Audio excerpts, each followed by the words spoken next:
tikulandireni kulikonse kumene mukutionera masana wano. Ndine Brian Banda ndi programu yathu yapadera Kwagwanji special tikuunika kweni the swearing in ya the new vice president kuti tikambirane nkhani imeneyi. We have these live pictures zimene zikuchokera kulilongwe. Taona kuti majaji akulowa tsopano. Koma ndiyambe ndikukulandirani inu Wayana Chunga, mwatilemekeza kwambiri, simukutopa usiku ndusana mukhala nafe pompano, tikuthokozeni kwambiri. Zongombe tithokozenso inu bambo Wanda Msisha chifukwa chokhala nafe masana wano. Palaini pa tili ndi mtolankhani wathu Kathe Maulidi. Amayi tikulandireni masana wano. Amina atapeza muno bwino.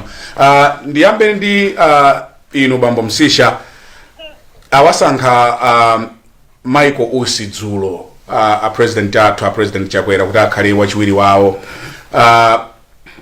Anthu ayilandira bwanji nkhani tiyambire pamenepo? I think nditaona kuti panali mixed reactions. Panali anthu ena amene nkhani anayilandira bwino, komanso panali anthu ena amene mwina sandayilandire bwino. Ndimene zimakhalira Brian, pamakhala anthu ena amatha kumaona kuti imene wakuti akadatha kukhala wabwino wakuti so ena amati ayi mwina sadaone bwino, koma ndiyesa ambiri anakhala kuti ayilandira bwino chifukwa chokuti Malawi akhala kuti chinthu chosanachilandire bwino. Namva chimwe nanga kuyankhula nthawi nake mukwagwanji kuti even ajimananga achunga konda ajimananga ameneyo nenda chimenanga ameneyo sumuziwa ndajimananga kuyambira liti kuti nkhani tizikamba za ubale wa wanine katatu kamba za kumbisidwa kwa Michael amalamba kuti even social media you know umatha kuona zolembedwa ayi paja umatha kuona ali I think kunjaku anthu akulankhula zambiri, komano iyi inaliyo kuti I think ndiyesa kwambiri anthu anaona kuti I think zimene akhala choncho potengera mmene mwina udali utsogoleri even wa ku UTM, ngakhale aku UTM ena ndi ena akuoneka ngati kuti mwina samafuna mmene zakhalira chonchimo. Koma if you ask me, I think itakhala kuti ndi percentage nitakunena kuti 80% to 90% I think anthu avomera.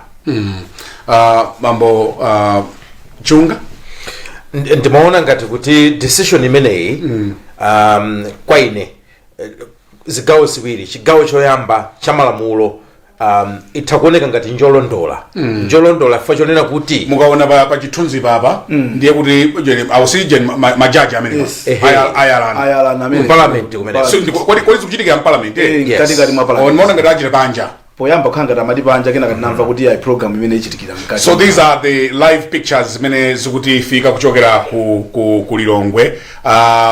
Majaji tinawambiri. Yes. Tinawambiri.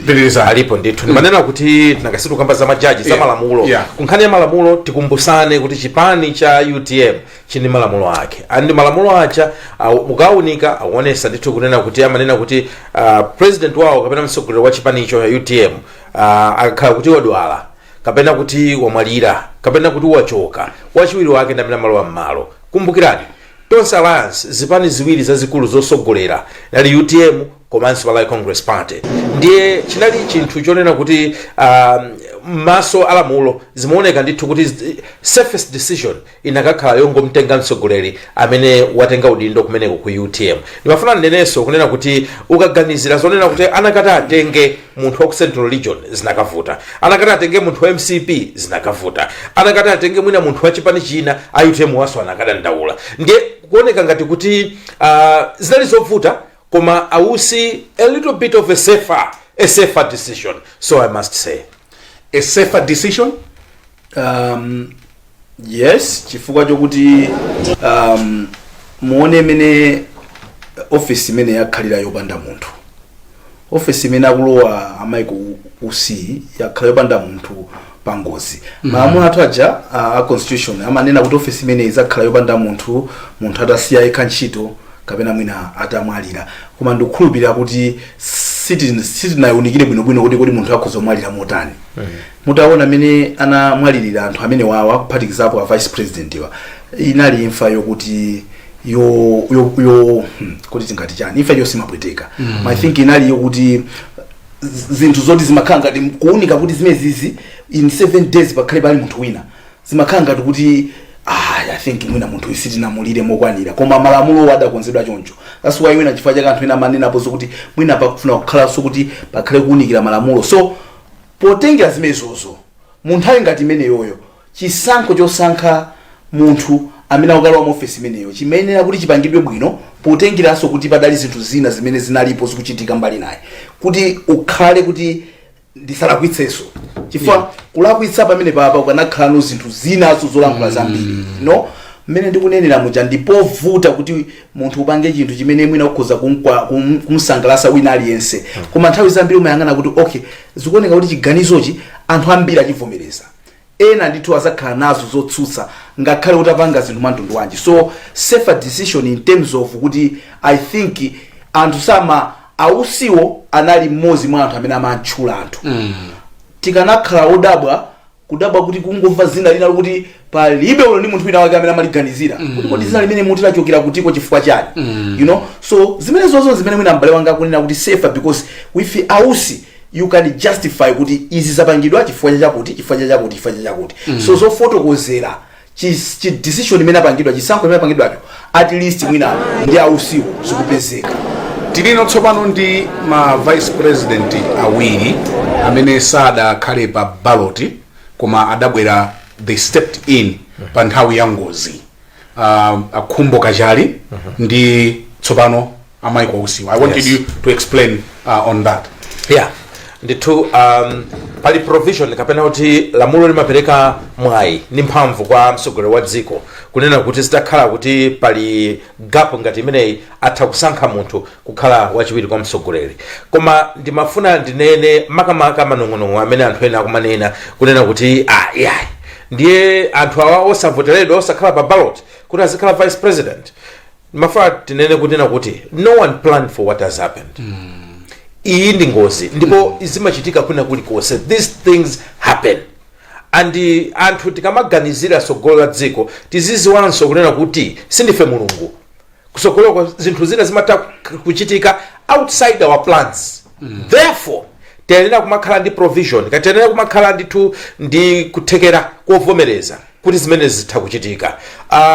Ndimafuna ndinene kunena kuti nthawi imene akukhala ngati vice president muona kuti si nthawi yaitali koma ma benefits awo ayi ndithu one he will be remembered moyo wawo wonse ngati vice president yes moyo wawo wonse olo kuti zikazachitika kuti nthawi imene kuti mulungu wakonda kuti atenge pazakhala state funeral you know. So ndi munthu onena kuti sopano he's no longer an ordinary person in the history of dziko lino. Sanga kuti ndikakule nthochi mu plant ya marketing ayi ndipo chitetezo chopanopo ndikudziwa kuti mwina timatha kupasana moni koma panopo kuwapasa moni iyayi ndithu pazifunika clearance obanda kuti mwati abanda mufuna uzandione so si munthu wamba koma timangofuna kunena kuti ngati dziko izi sizoti zinthu timapanga plan koma tizivomereza kuti zimatha kuchitika nde nthawi zina mwina kuyankhula you can't plan always 100%. Timafuna ndithu ntangosindika chimenecho kuti these are the eventualities that sometimes can happen. Ananena kuti it's a year and months imene ayenderera limodzi ndi president Chakwera. Muganiza kuti mungalangize zotani very shortly tikupereka kulilongwe but what would be your humble advice mene tiyendere ngati dziko komanso atsogoleriwo? In one of the interviews that you did ndi ausi adanena kuti mwana akakhala kuti sanabadwe mayi ake ndi amene amamumva akamagundagunda ndi mayi ache anthu amazamba kumuona akadukira kunja. What it means ndokuti amatanthauza kuti ngati pamakhala zinthu zina zimene iwo amalankhulapo ali kubomako mwina anthu samaziona chifukwa chokuti amene amaziona ndi amene ali mkatimo. Now expectation ya pa ausi ndiyo kuti number 1 tikumakamba za ujeni za alileda nzatu apereka masaini. Okay. Is Lilongwe ready? Achamupitirizana atuza. Okay. Then manena kuti chimodzi chimene anthu amafuna kuti azichiona ndiyo kuti I think tizitha kumanena zoona nthawi zonse. You know, tikakhala ngati kuti pena pake sipakuyenda bwino koma chifukwa choti ndife ambali imodzi ndiye tikulephera kumauzana kuti yaya pasitupanga bwino. Amalawi ambiri amaona ngati kuti pamene pachapa ndiye kuti sitingatani chabwino. Tipoti zikatha zonse tibweranso pano tikuperekeni kwa ife amene amene akutionera pano aona ngati muna tili mwamba mwa parliament. Tili ku Blantyre. Ife tili ku Blantyre. Kumeneko kuli Blessings Mpinganjira komanso Cafe Maulidi. Tikuperekeni kwa nzathu ku Lilongwe. We'll talk more zonse zikatha pompano. Over to you, Cafe Maulidi and Blessings Mpinganjira.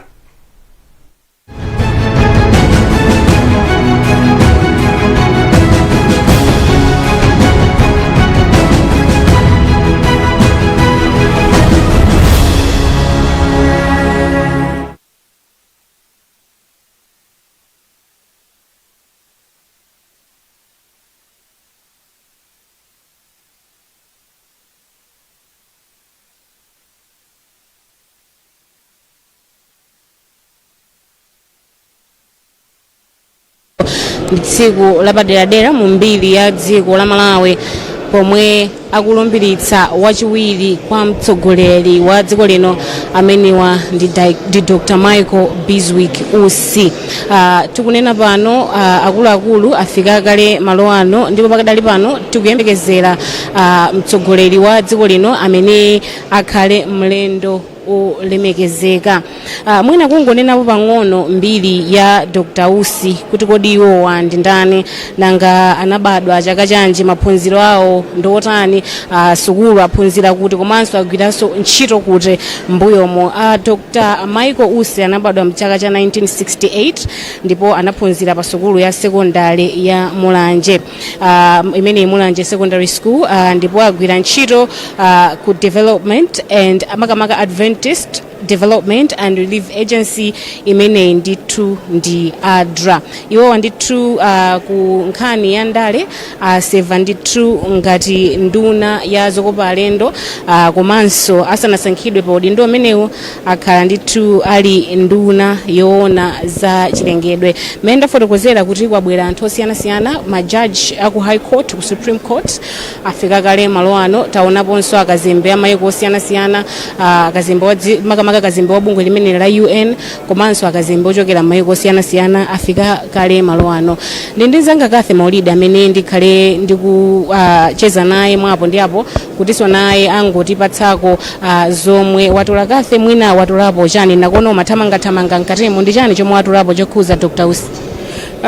Mkatimu anthu afika ndithu akuluakulu ena watchula cha Justice Chief Justice Rizini Nzikamanda ndomwe angodutsa ndithu mphindi zochepa zapitazo nawo alowa kale mchipinda chimene iwo adatsogozana ndi oweruza milandu kubwala milandu High Court judges nawonso ndithu afika akhala kutsogoloko mkatimu. Komanso pakadali pano Speaker wa Nyumba ya Malamulo Catherine Gotani Hala nawo afika kale ali mkatimu ndithu. Ndiye mkatimu kukuyang'anamo momwe ndinalowamo mwadzadza ndithu, muli aphungu akunyumbayi, muli nduna zaboma, muli akuluakulu ena boma komanso ena achipani alimenemu, komanso taonanso ndithu muli akazembe amayiko osiyanasiyana nawo afika kaleso ndithu mkatimu. Zikomo kwambiri ameneyo ndi Kathe Maulidi.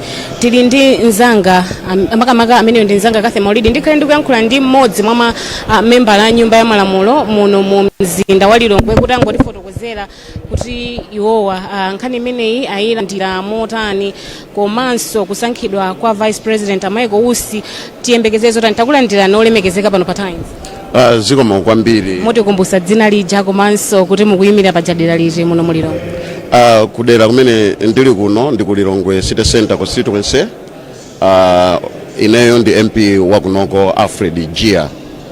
Taona ndithu kusankhidwa kwa Michael Usi ngati wachiwiri kwa mtsogoleri wa dziko lino zithandizira bwanji pa chitukuko? Choyamba tinene kuti tithokoze chifukwa kuti president apanga chinthu chimene chili mu constitution ya Malawi una kuti masiku 7 pakhale no kuchita appoint amene ali vice president kuti pasakhale gapo. So panakhala kuti mwina patenga miyezi kapena masiku ochuluka osatengera malamulo amene akunenera kuti pakhale vice president ndekuti dziko linayima chifukwa tiyerekeza ona kuti a president achoka dziko lino mwina apita dziko lina ndekuti omusiyirano makiyi a Malawi bwezi pakupeza ona kuti pali gapo. So chimene chocho tithokoze ona kuti apanga choyenerera mu nthawi yake kuti ngati pali nkhani ya zitukuko ngati pali nkhani ya office mwawo ngati president woyamba komanso president wachiwiri zimene akusiyirana manotsi ndikupasana zintchito zosiyana-siyana zimene zozo zipitilire kuchitika. Ichichi ndi chinthu chabwino kwambiri chimene Amalawi tiyenera kuyamikira pa zimene zachitikazi. Takuthokozani kwambiri. Zikoma kwambiri. Zikoma amene ndithu ndi phungu wa nyumba ya malamulo amenenso timayankhula naye kuti timve mbali yawo kuti kusankhidwa kwa mtsogoleri makamaka wachiwiri kwa mtsogoleri wa dziko lino Dr. Michael Usi zithandiza bwanji pa nkhani ya chitukuko komanso kuonetsetsa kuti dziko likupita patsogolo. Amene nafotokozera mtolankhani wathu kuno ndikafe Maulidi ndikhale ndikumamuyitana ndithu pafupi kuti atiuzenso zina ndi zina zomwe iye watola kafe. Maka blessings ndimafuna ndingoatengera Malawi kuti kuno zikhale motani mtsogoleri wa dziko lino akafika malo ano. President akafika ndithu kuno ku nyumba ya malamulo komwe kuyembekezeka kuchitika mwambo olumbiritsa yemwe amusankha kuti akhale wachiwiri wawo, kuyembekezeka kuti Malawi Defense Force ayimbe ndithu fanfare ndipo president apite kukakhala pamalo awo mkati mu nthawi zonse ndithu amakakhala kutsogolo kuja kumakhala sifikira wa nyumba ya malamulo ndipo payimbidwe nyimbo ya fuko la dziko lino. Akayimba nyimbo imene pakhale pemphero limenelo ayika ndithu kuti apereke pemphero ndi Professor Redson Kapindu omwenso ali oweruza ku bwalo lija lomwe limamva nkhani za milandu ya Katangale. Akatsiriza pamenepo tikuona kuti pabwere Akondwani Banda amene ali registrar ku High Court komanso bwalo lija la Supreme.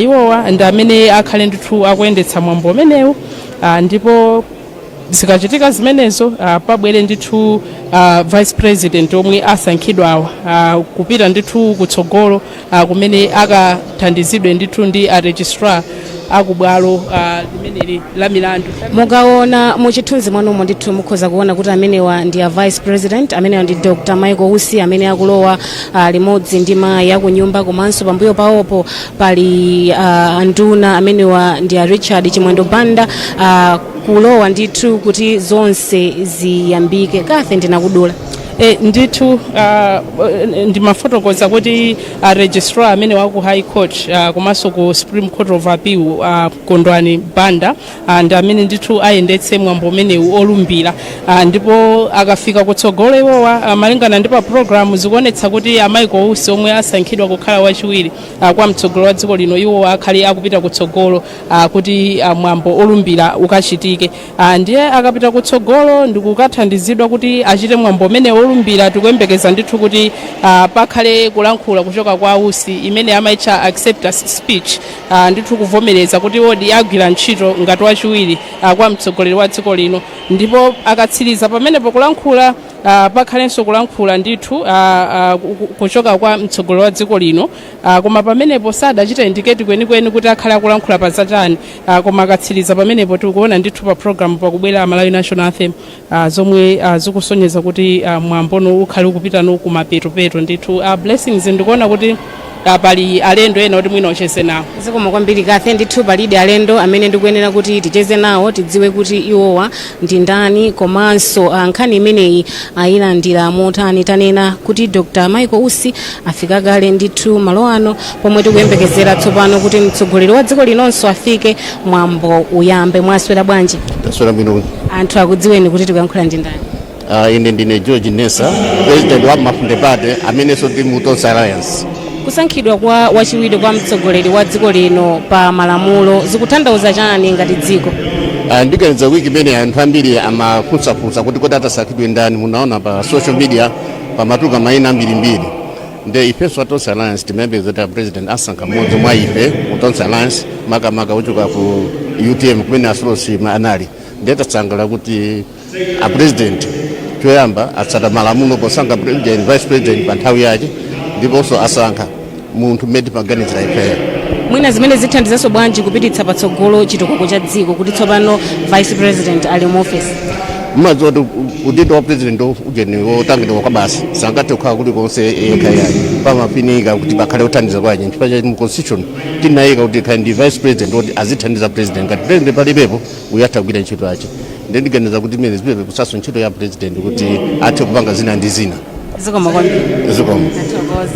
Iyayi pano zikuoneka kuti ndithu mtsogoleri wa dziko lino akufika malo ano pakuoneka ndithu chimdipiti mdipiti waukulu wa anthu kuonetsa kuti mtsogoleri wa dziko lino akufika akuoneka ndithu kuti akubwera ndi Madam Monica Chakwera komanso akuluakulu osiyanasiyana boma tikuonanso akorini zamba nawo ali pomwepo kuonetsa kuti iyayi ndithu zimenezi zikuyenera kuti ziyambe komanso asipika la nyumba ya malamulo Mai Catherine Kotane Hara ali pamenepo katha president afika.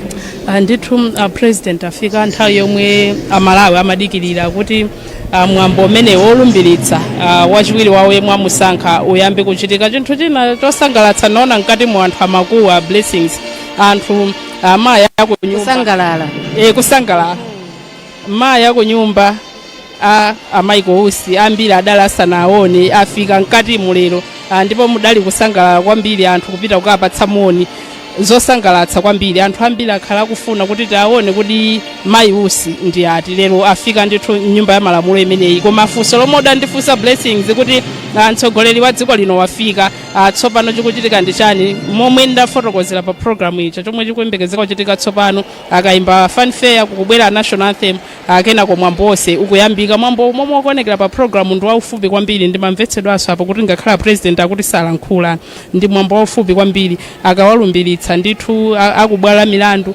awusi akuyeneka ndithu kuti angoyankhulako pang'ono kuvomereza ndithu udindo omwewo apatsidwa ndi mwambo waufupi kwa basi posachedwa patikhale tikuchoka pamalo ano. Zikoma kwambiri amene ndi mzanga Kathy Maulidi mmene tafotokozera mtsogoleri wa dziko lino wafika tsopano pakadali pano tikutengereni mkatimo tisiyire anzathu omwe ayendetse mwambo umenewu.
We may get seated.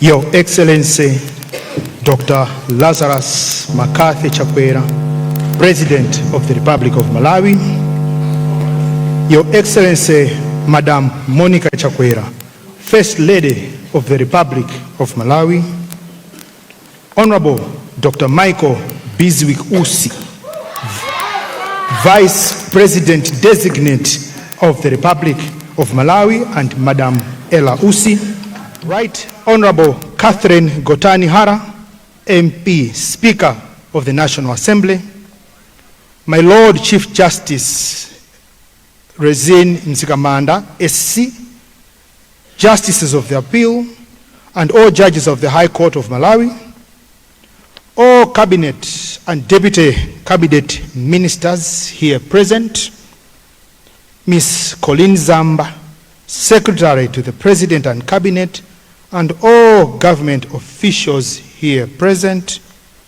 Your Excellency Dr. Nancy Sangweme, Ambassador of the Republic of Zimbabwe to Malawi and Dean of the Diplomatic Corps, and indeed all diplomatic members present, Your Excellencies, heads of mission and international organizations here present, Your Majesties, Inkosi Yamakosi Mberwa 5 and Ngwenyama Inkosi Makosi Gomani 5 and Paramount Chief Kaduya, Your Worship, Councillor Richard Banda, Mayor of the City of Lilongwe, and all councillors here present, Honorable Alfred Gia, Member of Parliament for Lilongwe City Centre constituency, and all members of Parliament here present, members of the press, ladies and gentlemen, welcome to Parliament Building in Lilongwe today, Friday, 21st June 2024, on this auspicious occasion when the world bears witness to swearing-in ceremony of the Vice President Designate, Honorable Dr. Michael Biswick Usi, to become Right Honorable the 6th Vice President of Democratic Malawi and the 7th in the Republic. Congratulations, sir.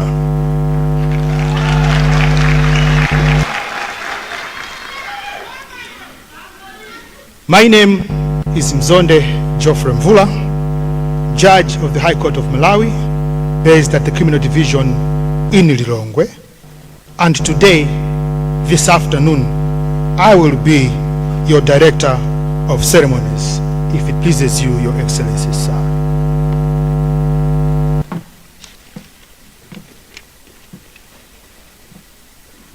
For the benefit of Malawians and our audience, I shall conduct the proceedings in English and Chichewa. Our Constitution provides for 3 separate status and functions of arms of government. Section 7, executive arm, led by the President and Cabinet Ministers who initiate policy. Section 8 of the Constitution, the Speaker of the National Assembly and members of Parliament who convene here to pass laws. And Section 9 provides for the judicial arm of government, headed by the Honorable the Chief Justice, Right Honorable Rezin Nzikamanda, supported by the Honorable Justices of Appeal and judges of the High Court seated behind me. Today, when we witness administration of oath, it is a function of the judicial arm of government, and therefore the Right Honorable the Chief Justice will administer the oath to the Vice President Designate. Before we delve into the intricacies of the event, I wish to remind us that Malawi is a God-fearing nation. The Holy Bible, book of Psalms 20, verse 7 tells us that while others take pride in their horses and chariots, we, the people of Malawi, we take pride in the Lord our God, and therefore,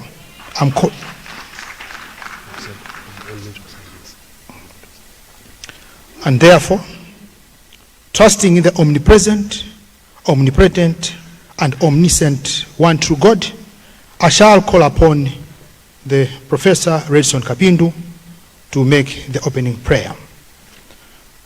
Olemekezeka President yathu, olemekezeka Chief Justice, maulemu aperekedwa kale. Lero ndi tsiku lapadera mdziko lathu la Malawi, imene pa 21 June 2024 tikuona kulumbiritsidwa kwa amene wasankhidwa kukhala Vice President wa chisikisi Malawi atasanduka democracy, koma amene wachi 7 pa ndandanda wa dziko lino kuti akhale Vice President wathu. Dzina langa ndine Mzonde Mfula, ndipo ndine judge wa Criminal Division kuno ku Lilongwe. Mwachidule malamulo athu akulu a Malawi Constitution amapereka kuti boma lathu lili nthambi zitatu: executive kumene kumapezeka president ndi nduna zawo, parliament kumene kumapezeka speaker ndi wonse aphungu a nyumba ya malamulo, komanso Honorable Chief Justice amene ali mkulu wa majaji mdziko muno ndi majaji tonse. Kuphatikiza onsewa amapanga boma la Malawi. Kutereko lerolo mwambo umenewu ndwa boma la Malawi, koma ku nthambi iyo ya mabwalo chifukwa nkumene kumapezeka ma oath kapena malumbiro. Tisanapite patali ndi programu yathu, mwaulemu ndikufuna ndikuloleni inonse Malawi motsogozedwa la president yathu kuti tiyimirire mwaulemu kupereka ulemu kwa amene adatisiya, amene anali Vice President wa dziko lino, olemekezeka Dr. Saulos Klaus Chilima. 1 minute of silence, please.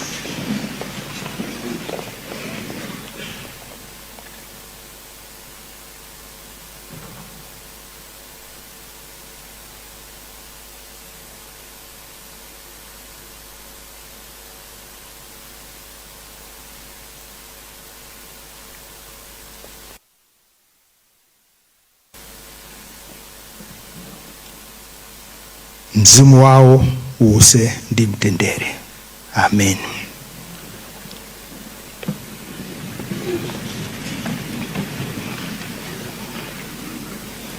Tisanapitirire ndi program yathu, onolemekezeka President, dziko lathu la Malawi ndi la mtendere, timakhulupirira Mulungu. Buku la malamulo la Chikhristu Bible pa Masalimo 20 ndime ing'ono 7 imatuuza kuti ena amatama magaleta, ena amatama akavalo, koma ife ngati mtundu wa Malawi timatama Mulungu wathu. Kutereko zonse sizingayende bwino kupanda kumpempha iye Mulungu kuti atsogolere mwambo wathu uno masanano. Kutereko mundirole mwaulemu olemekezeka a president yathu kuti ndayitane olemekezeka Justice Professor Redson Kapindu kuti atipempherere. Professor Kapindu.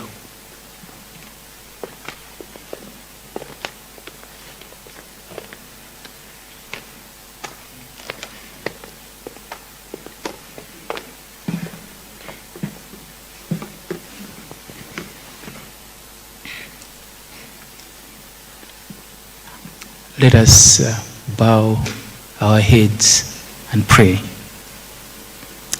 Eternal Heavenly Father, we acknowledge your presence and preeminence in this place as we approach your heavenly throne with humble hearts and with faith, hope, and love. Lord, your word says that the government rests on your shoulders, and that there is no authority except that which you, O God, has established. This is why, as we begin this solemn and momentous ceremony, we seek your grace and your blessing. Lord, we come before you today with our hearts heavy with grief, but also filled with hope for the future. Lord, you know that we are still in a period of mourning. Only you, Lord, can fully understand the full extent of the profound sense of loss that the people of Malawi have experienced following the passing of our Vice President, the late Right Honorable Dr. Saulos Klaus Chilima. May his soul and the souls of those 8 others who died with him in that tragic plane crash rest in your perfect eternal peace. We commend the families of all those who lost their loved ones in that tragedy to you. We seek your comfort and peace, that peace which surpasses all human understanding, knowing that you are our ever-present help in times of trouble. Lord, we are gathered here today to witness the swearing in of the Right Honorable the Vice President Designate, Dr. Michael Biswick Usi, as Vice President of the Republic of Malawi. Lord, we thank you for giving His Excellency the State President, Dr. Lazarus Makathi Chakwera, the guidance and wisdom to appoint Dr. Usi to this position. And we believe, dear Lord, that you have brought Dr. Usi to this position for such a time as this. Lord, we lift him up to you and we pray that your divine guidance and wisdom will be upon him. Grant him, O Lord, the knowledge and insights needed to assist the President in accordance with the law, to lead our nation with a heart of service for all and with humility. May he join and help the President in fulfilling his constitutional responsibility of being a beacon of unity that brings together and embraces diverse groups and voices and fosters reconciliation among all the people of this country. Father God, we ask that you instill in our new Vice President a deep sense of righteousness and integrity. Help him, Lord, to uphold justice, to act with fairness and compassion towards all the people of our beautiful republic, to love mercy, and to walk humbly with you. We pray that his actions will reflect your light and truth, inspiring our nation to follow the path of integrity, hard work, progress, honesty, faithfulness, and the fear of you, O God. Your word calls upon us to trust in you with all our hearts and lean not on our own understanding, but that in all our ways we are to acknowledge you and that you would direct our paths. Lord, we pray that our Vice President will trust in you fully and seek your guidance in every decision, helping the President in leading our nation with wisdom as the principal thing, and love for you and your people as the greatest virtue. Father God, we ask that you bless this gathering today and all fellow Malawians who have joined us through various mediums here at home and around the world. May your Holy Spirit move among us, bringing a spirit of unity, peace, and hope. Dear Lord, may we find strength in your presence and courage to face the days ahead, knowing that you are with us as a nation every step of the way. Acknowledging and respecting the diversity of opinions and beliefs among all of us in here, we submit this, our prayer, to you, Almighty God, in the mighty name of Jesus the Christ. Amen.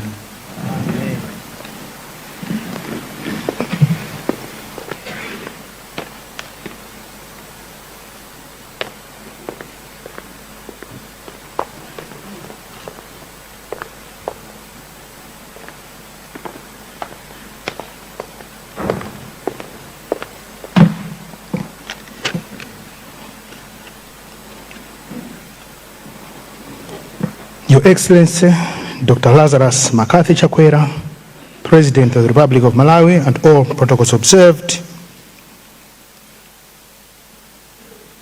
Presence of all 3 branches of government here make this a truly national event, and therefore allow me to proceed mixing the languages so that those who are following on radio and TV would not be lost through translation from English to English, but they would also understand in Chichewa. Olemekezeka a President atu, uwu ndi mwambo wa dziko lonse ndipo nditsakhala kuphatikiza ziyankhulo chizungu komanso mchichewa kuti onse abale athu amene sakanatha kufika pa nyumba ino mchipinda muno athe kutsatira zotsatirazi ngati kuti chizungu si chilankhulo chimene iwowo angakonde kugwiritsa ntchito. Kotero olemekezeka president posachedwa apa ndiyitana olemekezeka kalembera wamkulu wa mabwalo mdziko lino la Malawi Honorable Kwagwanji Banda kuti aitane olemekezeka a Chief Justice Rezini Mzikamanda SC kuti apange administer malumbiro amenewa a office ya Vice President. Ndipo akalumbira ndi kusainira mbuku la malumbiro iwo olemekezeka a Vice President ndidzawapempha kuti adzayankhule ku mtundu wa Malawi uli pano komanso umene kuti mvetsera madera osiyanasiyana pakali pano. Olemekezeka a Vice President akayankhula ndi kuvomereza kusankhidwa kwawo tidzapempha a Malawi Defense Force Brass Band kuti aimbe nyimbo ya mtundu wathu. Akaimba nyimbo ya mtundu wathu kudzakhala kuti mwambo wathu watha mchipinda muno.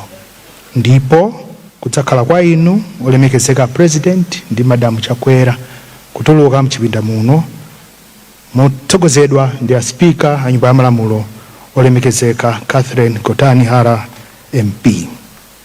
Pambuyo panu adzatuluke mchipinda muno ndolemekezeka a Vice President Dr. Michael Bizwig Usi ndi Madam Ella Usi kutuluka mchipinda muno. Pambuyo apo adzatuluka ndi olemekezeka a Chief Justice athu olemekezeka Robert Mzikamanda SC kutsogola pamene pambuyo pawo adzabwere wachiwiri wa majaji mdziko muno olemekezeka Justice Love Mochikopa ndi majustice onse akuluakulu ku Supreme Court kenako majaji aku High Court.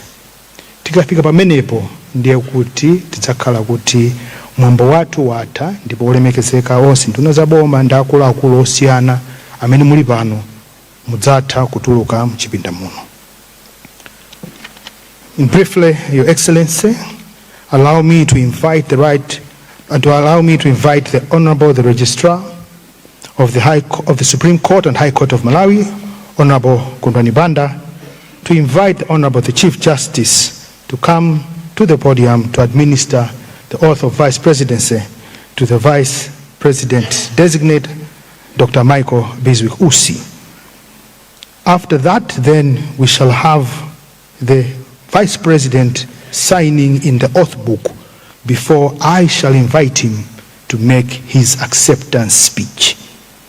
When he's made his acceptance speech, we shall have the fanfare by the Malawi Defense Force Brass Band, and the national anthem shall signal that the ceremony has come to an end. At your leisure, Your Excellency, you may exit the Parliament building with the Speaker of the National Assembly, and then the Right Honorable Vice President will also exit with Madam Usi. Thereupon, it shall be the Honorable the Chief Justice to exit the building together with the Justices of Appeal headed by Honorable Deputy Chief Justice Love Mochikopa SCJA and all Justices of Appeal, then Judges of the High Court, and then Cabinet Ministers or distinguished delegates, members of the Diplomatic Corps, you may exit the building. At this moment, I invite you, Honorable Kwagwanji Banda, to invite the Honorable Chief Justice to administer the oath of the Vice Presidency. Your Honor, the Registrar.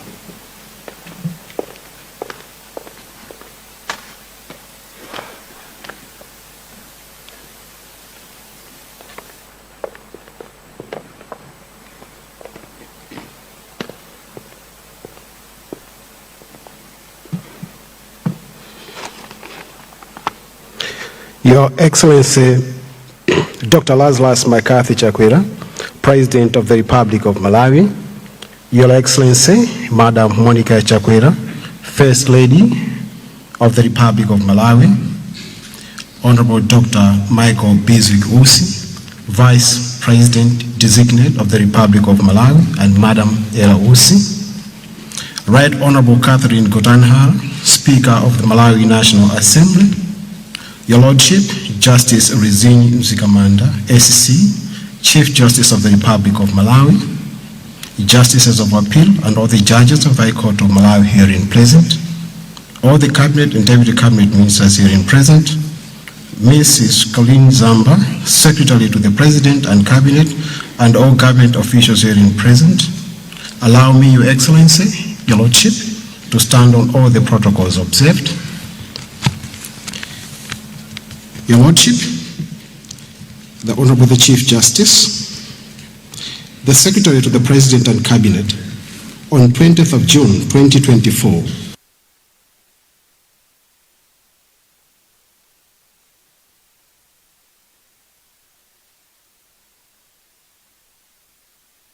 Dr. Lazarus McCarthy Chakwera, in exercise of the powers conferred on him under Section 84 of the Constitution of the Republic of Malawi, had appointed the Honorable Dr. Michael Biswick Usi as the Vice President of the Republic of Malawi. Your Lordship, as is a requirement under Section 81, subsection 1 of the Constitution of the Republic of Malawi, that before a person appointed be Vice President takes office, that person shall take oath of office which shall be administered in public by the Chief Justice. This afternoon, my Lord, it is my humble duty that I invite Your Lordship to administer oath of office to the Vice President designate. With your permission, my Lord, the Chief Justice, allow me at this moment to invite the Vice President designate of the Republic of Malawi, Dr. Michael Biswick Usi, to take oath of office. My Lord.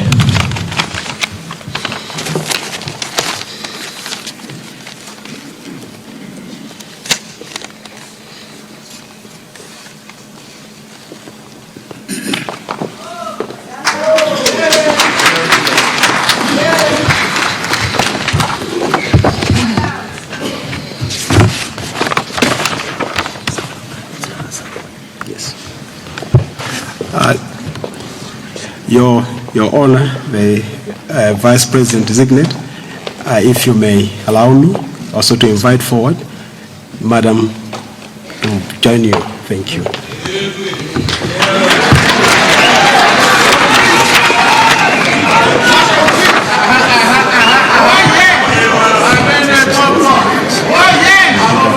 Just this one. This is for the President. This is for the Vice President.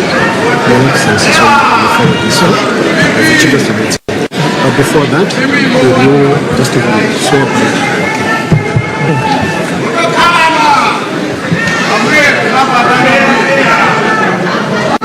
Honorable Dr. Michael Biswick Usi, do you believe in God? Yes, I do. Do you want to swear by the Holy Bible or by the Holy Quran? The Holy Bible. You shall hold the Holy Bible in the right hand and raise it.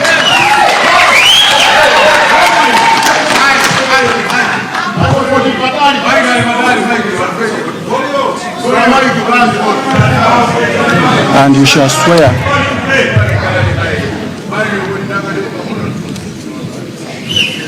the oath of office by following me as follows. I, Dr.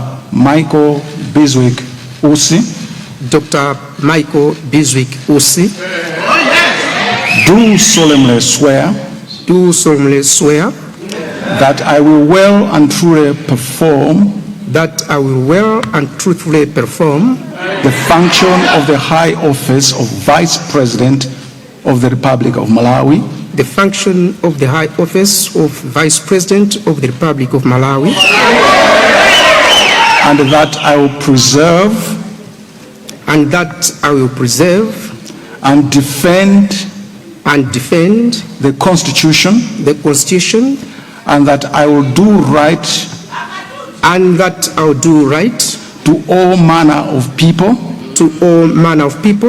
according to law, without fear, or favor, affection, or ill will. So help me God.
Some key facts about the Honorable.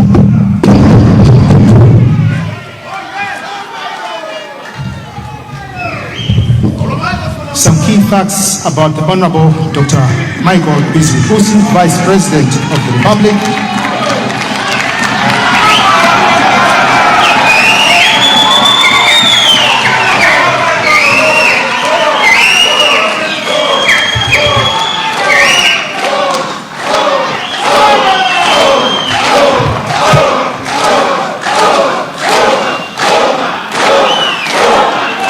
Your Excellency, the President of the Republic, and Madam Monica Chakwera, you may also come and take in the group photo.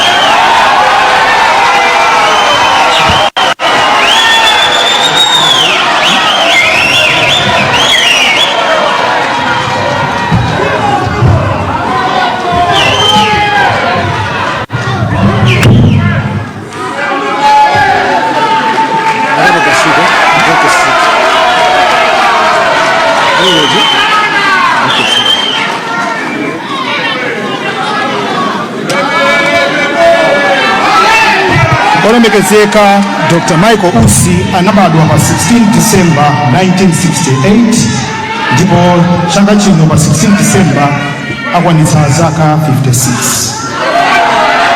Iwowa ali ndi Doctor of Philosophy imene adapeza mu 2018 ku University of Bedfordshire ku United Kingdom. Ilo linali chaka cha 2018.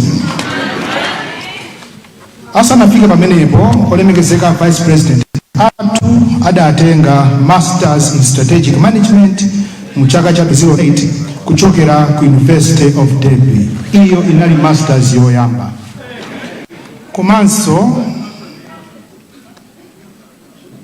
olemekezeka Vice President athu adatenga Masters International Development mu chaka cha 2005 from Andrews University, United States of America. Asanafike kulandira ma masters amenewa, iwo adatenga Bachelors in International Development mu chaka cha 2003 kuchokera ku University yomwe ya Andrews University ku United States of America. Kumulendo seu udayamba ndi Diploma in Clinical Medicine imene adatenga ku Malamulo College of Health Sciences chaka cha 1999. Kutere kupakali pano tikuzonena kuti olemekezeka Vice President athu Dr. Michael Usi ndi mchonya wa chitukuko cha Mpunzi. Your Excellency, a brief bio about our Vice President is that he was born Michael Usi on 16th of December 1968.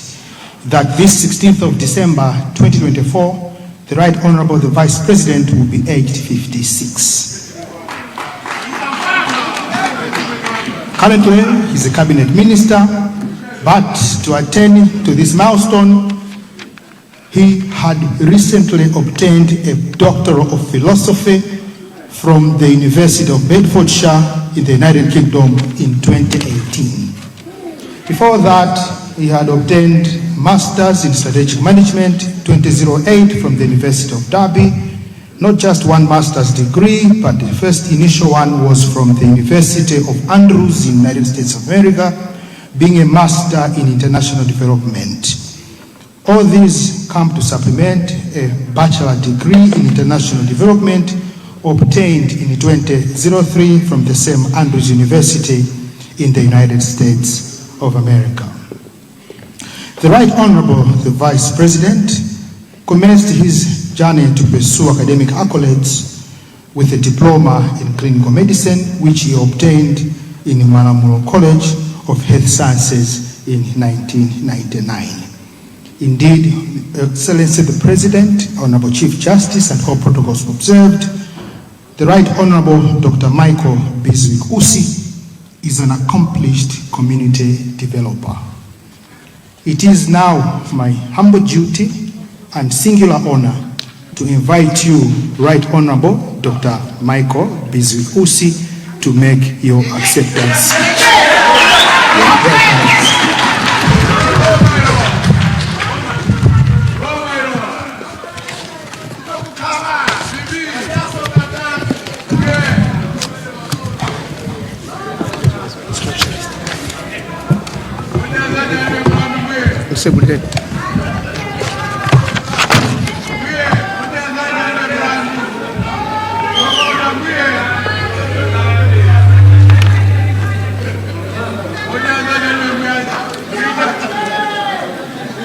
Your Excellencies, Dr. Lazarus McCarthy Chakwera, President of the Republic of Malawi, Your Excellency, Madam Monica Chakwera, First Lady of the Republic of Malawi, Right Honorable Catherine Gotani Hara, Speaker of the Malawi National Assembly, My Lord Justice Rezin Mzikamanda, SC, Chief Justice of the Republic of Malawi, Justice of Appeal, and all the judges of the High Court of Malawi, all the cabinet and deputy ministers present here, Ms. Colleen Zamba, Secretary to the President and Cabinet, and all the government officials here present, Your Excellency Dr. Nancy Sangweme, Ambassador of the Republic of Zimbabwe to Malawi and Dean of Diplomatic Corps, Your Excellencies, heads of mission and international organizations here present,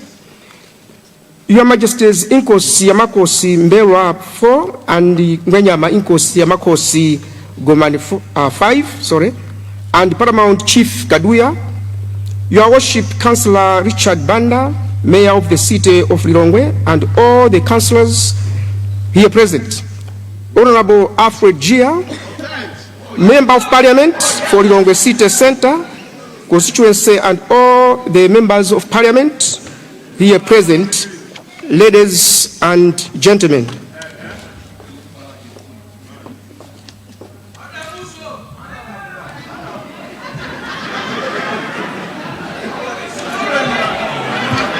Your Excellency, the President and fellow Malawians, I stand before you today with a mixture of sadness and gratitude.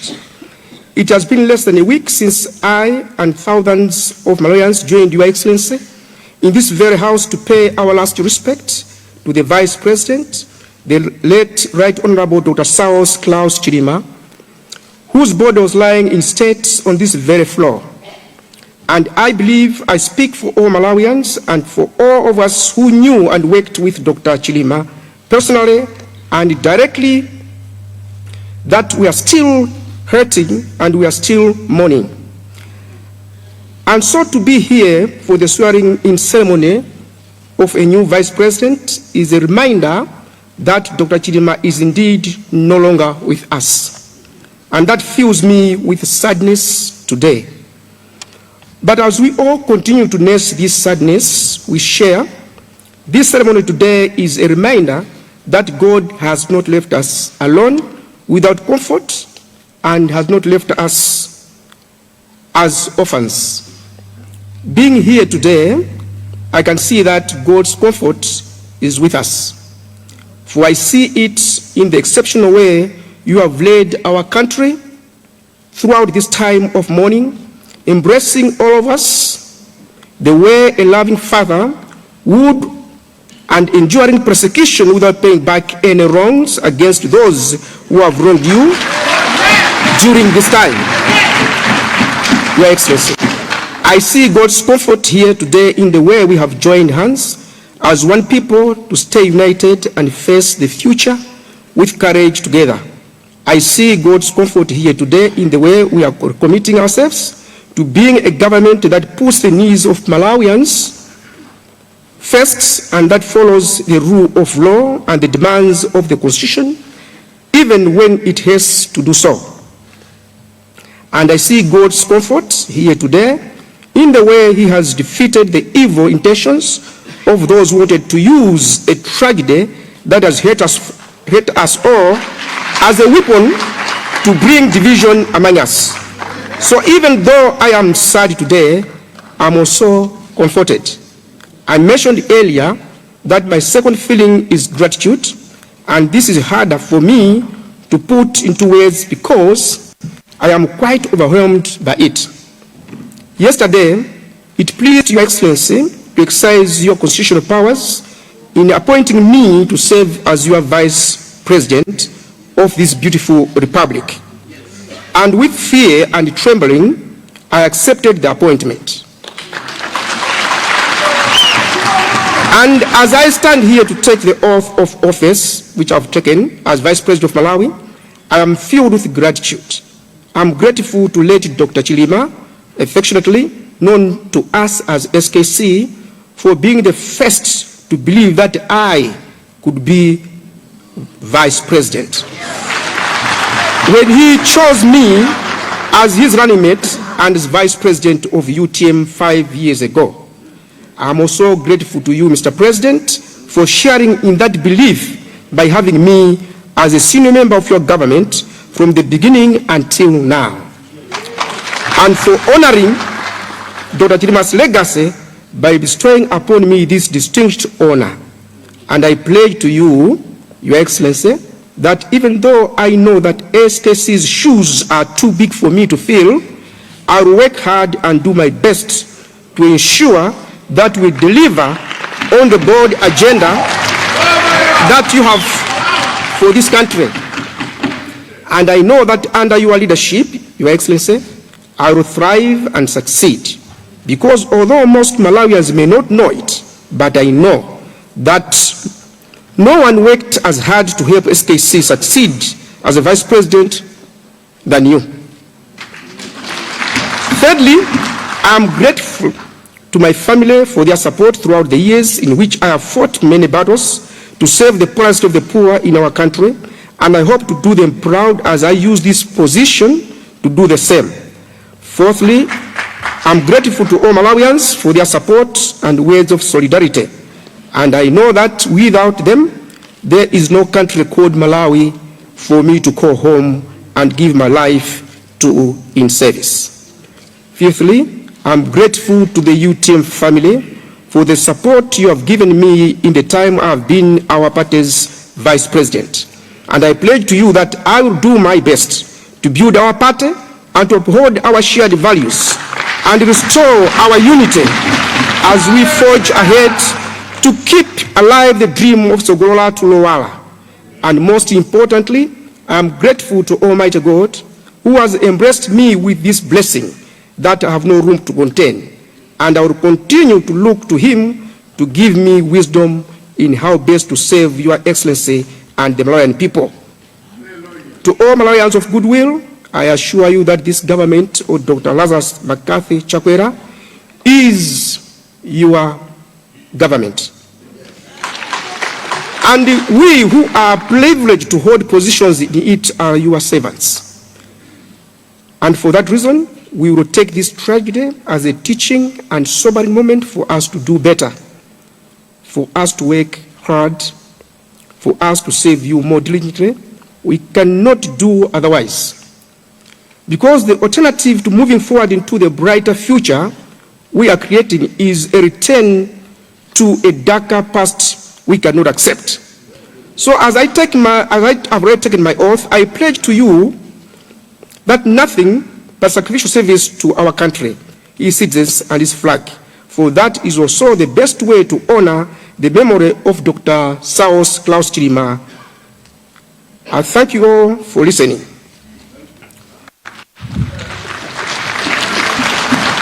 Bwana President, mundilole ndilankhule muchichewanso chifukwa Amalawi akumvera.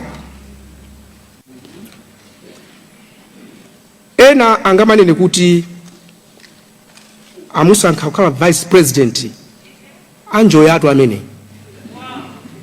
Koma ndikuwuzeni Amalawi kuna kuti palibe zonjoya. It is sacrifice. Chisanzo, simunandione ineyo ndikuyenda ndi madamu.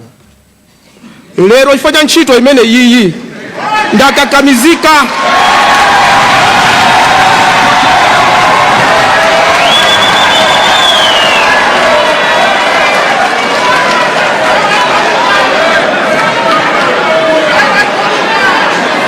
China chimene ndifuna kulankhula,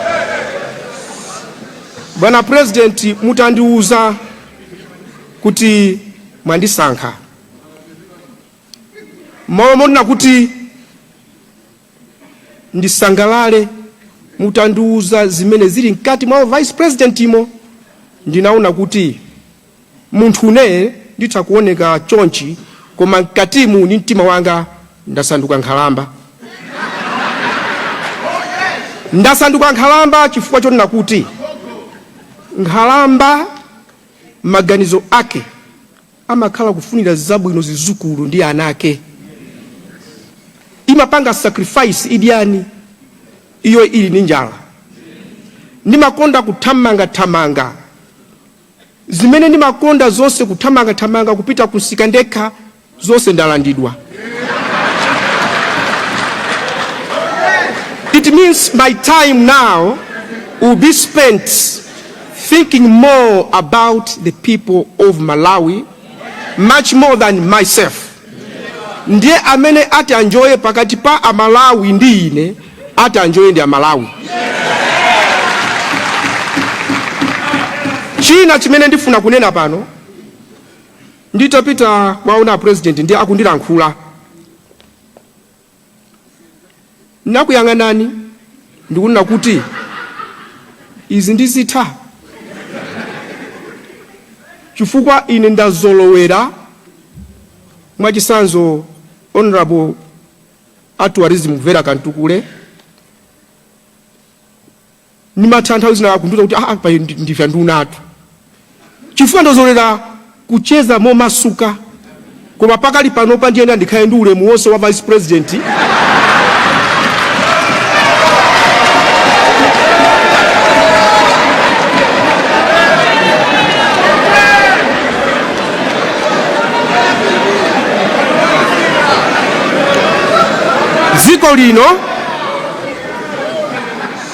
Ziko lino ndinene chonchi, ine ndi a president siti kuopa, siti kusamala za siku la chisankho.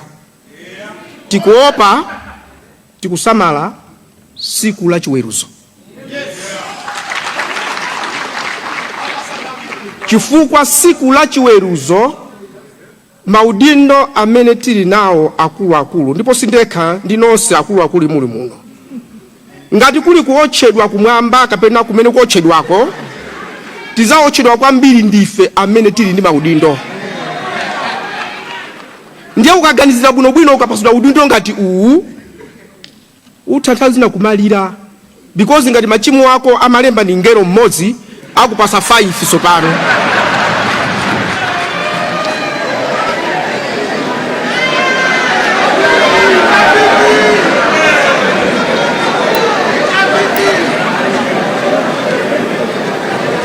Ndikucheza ndi a president zulo, nditachoka musemo manena kuti Mulungu ndiopsa kwambiri andi kumampasa ulemu chinkhalo sakufuna. Zoti lero Dr. Chilima sakhalapo, palibe amene amadziwa siku la lero ndali ndi maplani anga ndeni malankhula kunena kuti chimene chinawapangisa iwo kundisankha kukhala vice president, anthu ambiri analongolola, mungamutenge manganya inu. Koma iwowo Mulungu ananong'oneza ufune usafune mtenge amene. Leronso Amalawi anakakamizidwa mufune musafune mtenge ni Chakwera. Leronso achakwera Mulungu anong'oneza mtenge ni Michael Usi. Ndiye si chinthu choti ndizinyada koma kuopa. Amalawi Malawi munomo ambiri akuvutika. Chofunika ifeyo ndi kusintha Malawi wawo kuchokera nyumba mwawomo. Ndi manena kuti Malawi wa munthu si kunja kwa nyumba koma zimene zimachitika nyumba. Blanket limene kufundwa nyumbamo ndi Malawi wako amene. Chakudya chimene kudya nyumbamo ndi Malawi wako amene. Your life in your house, that is the definition of your Malawi. A President Zulo kukanakhala kuti sakunduza kuti ndine vice president, bwezi ndikuti akamalizatu afuna ndichose ntchito awa. Chifukwa kunali kulankhula kunena kuti no, the man asintha akundilankhula level ina yake. Ndimene ndikuti munandisandusa nkhalamba Zulo. Ineyo ndigwira ntchito yokuthandizani kuti Amalawi amve kukoma. Anzanga achipani cha UTM ndiyitanisa msonkhano waukulu ndikumane nawo ndi anong'oneze kukhutu zimene a president anandiuza. Akundiuza nanena kuti mawu akuchoka pakamwa pa Chakwera koma akulankhula mawu asiyo ndi Mulungu. Onse amene ndinene chonchi pantanda nimalize chonchi pantanda Yesu akufa panali mbala ziwiri wina uku wina uku, Yesu pakati. Onse aja analankhula, Yesu analankhula, mbala zonse ziwiri zinalankhula. All the three were facing death. Pamene amapanga face death, malankhulidwe awo anali osiyana. Mukagweredwa ndi imfa ambiri amalankhula. Monga pantanda paja ena analankhula, wina analankhula anakalowa nawo kumoto, wina analankhula ku paradizo. Lero pamene tata ya chilima pali kulankhula ndifuna ndikupempheni kuti kulankhula kumene mukulankhulako mupita ku paradizo kapena mupita ku moto.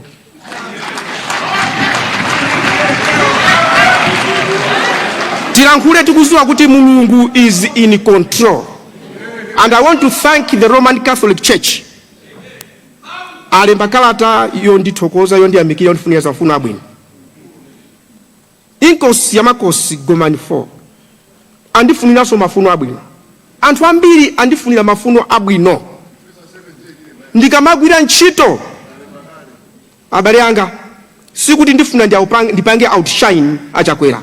Tazina mayambisa ndino amene mwamuona afuna kushinireni tu ayi zimenezo iyayi. Ndikugwira ntchito as an extension ya Achakwera. Ndakamba kaletu pokaotchedwa inu moto waung'ono ile ndi Achakwera moto waukulu.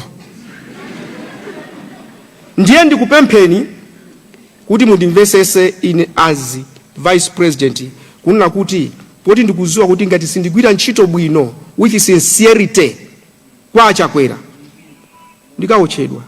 So I wouldn't want anybody ogwira ntchito mboma and change neke ntchito kuti ndisakalowe kumwamba. Mawo sindiatanthauzira ndangonena kuti musandichenjeneke. I want to deliver.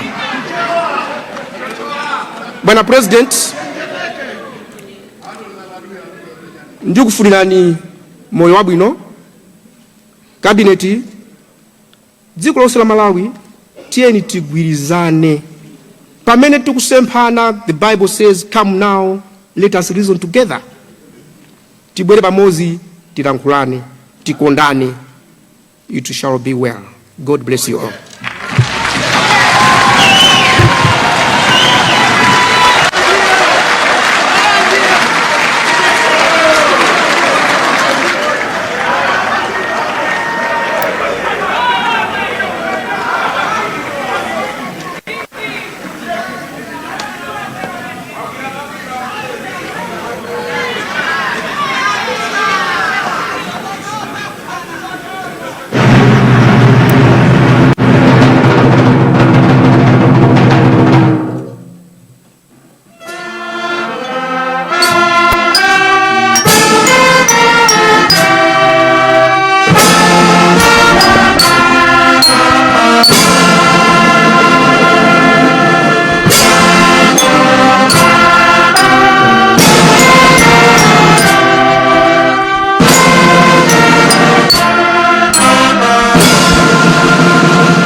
pa mwambo omwe umachitika kuno ku nyumba ya malamulo olumbiritsa wachiwiri kwa mtsogoleri wa dziko lino amene angosankhidwa kumene amenewa ndithu ndi Dr. Michael Biswick Usi.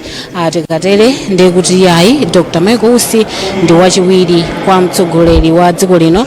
Posachedwa apa akhale ndithu akuchoka mnyumba imene ya malamulo pamodzi ndi president kuti ndithu zonse zatha. Mtolankhani wathu mkatimu anali Kathe Maulidi. Ndingofuna angotiuza zinthu ziwiri zomwe watulapo Kathe mwachangu kwambiri ndi chinthu chiti chachikulu chomwe achiwiri kwa mtsogoleri wa dziko lino Dr. Michael Usi anena. Mwina blessings ndifotokoza kuti Usi lero anali ndi ma speech awiri. Ndikunena chonde chifukwa speech yomwe alankhula ku Chizungu timayembekeza kuti mwina aperekenso speech yomweyo kungoyimasulira mchichewa, koma ku Chichewanso ndithu adalankhula nkhani ina yosiyanira nato ndi zomwe adalankhula ku Chizungu. Kwambiri nkhani imene adalankhula iwo ananena kuti leroli ali pamalo ano koma ndi mixed feelings chifukwa chonena kuti choyamba iwo ndokhudzidwa kuti asankhidwa vice president kutsatira imfa ya imwe adali wachiwiri wa dziko lino Saulo Sitilima. Anenanso kuti iwo sakuitenga kuti nthawi ino ndi yapadera chifukwa a president aona kuti pa anthu onse amene awazungulira ndi anthu ena onse amene amawadziwa awasankhabe iwo kuti akhale vice president.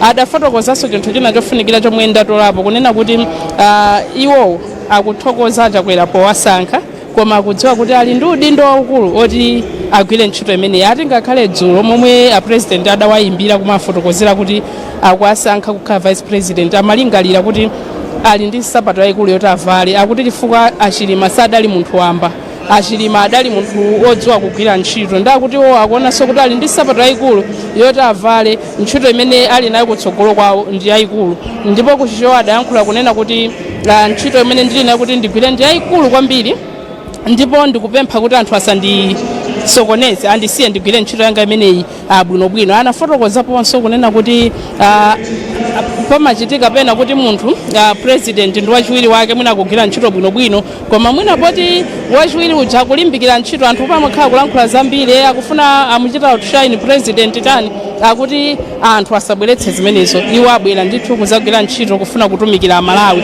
Chinanso chimene ayankhulapo chomwe ndatola blessings akufotokoza nkhani yokhudza iwo ku chipani kuti kodi pakadali pano zili bwanji ku chipani. Taona kumalo ano akuluakulu a chipani cha UTM sadafike malo ano pomwe Usi amalumbira. Ndiye amafotokozaponso ndithu kunena kuti iwowa kuchoka pano posachedwa apa achititse msonkhano ndithu waukulu umene akakumane ndi akuluakulu achipani ndithu cha UTM kuti akakambirane maka kuti ati zomwe awafotokozera achakwera ati chifukwa akambiranaponso zatsogolo la chipani cha UTM momwe amasankha. Ndakuti akhala akuyitanitsa ndithu msonkhano waukulu kukakambirana ndi anthu achipani cha UTM kuti kodi awauza chani achakwera ndipo tsogolo la UTM ndilotani. Nkhani zikuluzikulu ndithu blessings zomwe ndatolapo ndi zimenezi. Zikomo kwambiri Kathe. Iya ameneyo ndi Kathe Maulidi amangotifotokozera zinthu zikuluzikulu zomwe zinakambidwa mu nyumba ya malamulo. Pakali pano mtsogoleri wa dziko lino atuluka mu nyumba imeneyi ndi Madam Monica Chakwera komanso a Vice President Dr. Michael Usi nawonso atuluka mu chipinda chimeneyi chitikunena pano tsopano dziko la Malawi lili ndi wachiwiri wake amenewa ndi Dr. Michael Biswick Usi. Dzina langa ndi Blessings Mpenganjira sinali ndekha naenda nzanga chuluka amene mchito muno mu nyumba ya malamulo. Pa kamera panali Malenga Chiyenda, tinali ndi Khumbo Kaliwo, Haiten Chilemba komanso Boniface Msunje osaiwala Deogracious Mana. Pakali pano ndikubwezeretseni ku nyumba yathu yolutsira mawu mu mzinda wa Blantyre pomwe apitirire ndi zomwe zachitika ku Lilongwe kuno.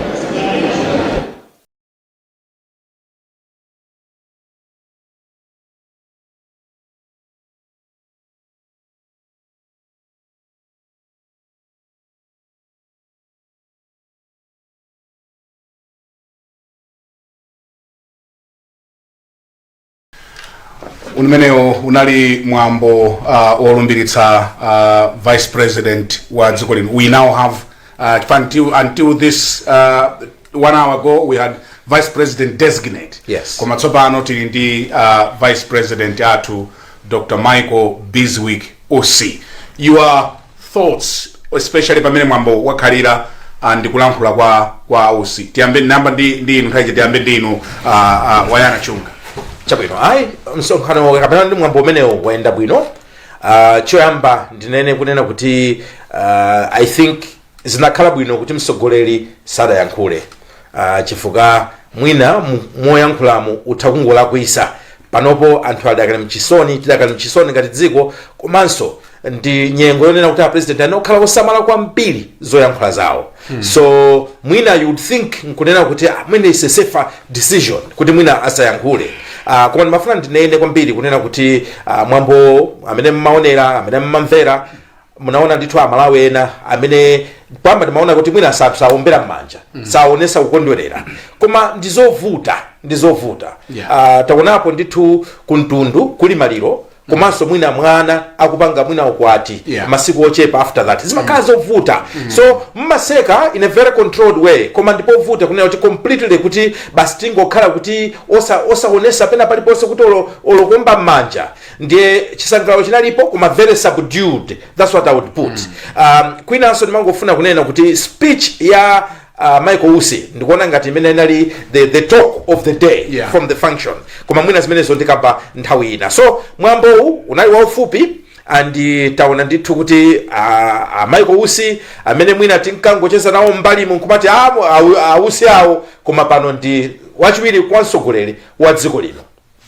Bambo Msisha. Yes, exactly. Mmene wayankhulira Wayana kuti mwambo wabwino ovuta nthawi yakeyo kaona kufupikirana kwa zovuta zija ndi apapa pokuti ndi malamulo a dziko ndiye satikanakhala kuti dali ndi mphamvu patokha bwezi kuti ayi mwina titani tisunthireko pang'ono kuti anthu amalize bwinobwino mwina misonzi komano malingana ndi malamulo amene akuti zichitike meza chitikiramu. So ndi mwambo wabwino. Michael Usi alankhula kwa ine ndaona kulankhula kuwiri kuyankhulano kuona kuti alowadi mu office ngati vice president komanso saiwalaso mbali yawonso yaumanganya ijaso kuyionanso ikutani ikutuluka amene pa nthawi yokuti anthu mitima idakalibe yolemera koma kumaona kuti ayi anthu ndithu nkhope kuyakhala ngati inokusekako kuti think for the last 8-9 days lero le anthu taonako mwina auseka ola mwetu aje na president ndiso taona ndithu panali shoti na sana seke koma kumwetulira ndithu kuona kuti madam Muso ali pafupi chonchi. I think zithuzi zoyamba kuona kuti I think healing process komanso I think unfortunately mezimakhalira people move on. So yeah, I think unali mwambo wabwino and Michael anena zimene manena nthawi zonse you know pali mbali zina zoti tiunikiraso zimene ayankhula. Yeah, ni my friend tipite ku speech yao mwatulamo jani pa zimene ayankhula Michael Usi. Panali ma speech awiri. Yeah. Ya Chingerezi ndi ya Chichewa. Yeah. Muona ngati kuti ya Chingerezi inali ngati jayankalasi yofuna kuti akwanilise the formality yonena kuti munthu owalankhula kuthokoza anakambapo nkhani ya gratitude kuti akuthokoza ndithu anakambapo nkhani ya malemu achilima kwayamikira komanso kupempha anthu kuti tilire mwamtendere ndi zina zoterozo. Koma somano tinazaona mbali iyi ya manganya itavumbuluka. Kodi inavumbuluka? Inavumbuluka mu speech ya Chichewa. Manganya anazaonekera mmene. Okay. Amene tende manganya. Okay. Nde anayankhula ndithu mopasa chikoka. Timanena kunena kuti ni makamba program yako Kwagwanji lero kuti nthawi zina anthu tisamanene kuti okay munthu azina kuti apapa ndine wakomede apa ndine president koma sindine munthu mmozi ni munthu mmozi. Most likely pena pake zinthu ma personalities achi amazalowererana. So koma aina kukhala in control of that kuti mbali isachite overshadow mbali iyi ya udindo menali nawo. So ine naona ngati kuti kuyankhula mchichewa muja anamasuka anayamba ndithu nkunena nkhani ya maufulu amene achosedwa kapena kuti moyo wawo wasintha motani kuti ayi amakonda ndithu nthawi zina kucheza ndamvera chamachita kuwakumbutsa kuti pachatu ndife nduna akuti mwina kupita kunsika wokha kutani kuthamanga banta market ndi zina zoterozo akuti panopo basa ndilanda zosezija akuti ndakakamizika ina akazanga munaonapo nimaonesa lero andikakamiza ndili zili apa. So koma mumajoko monsemo munali nkhani inaonena kuti I'm no longer the same.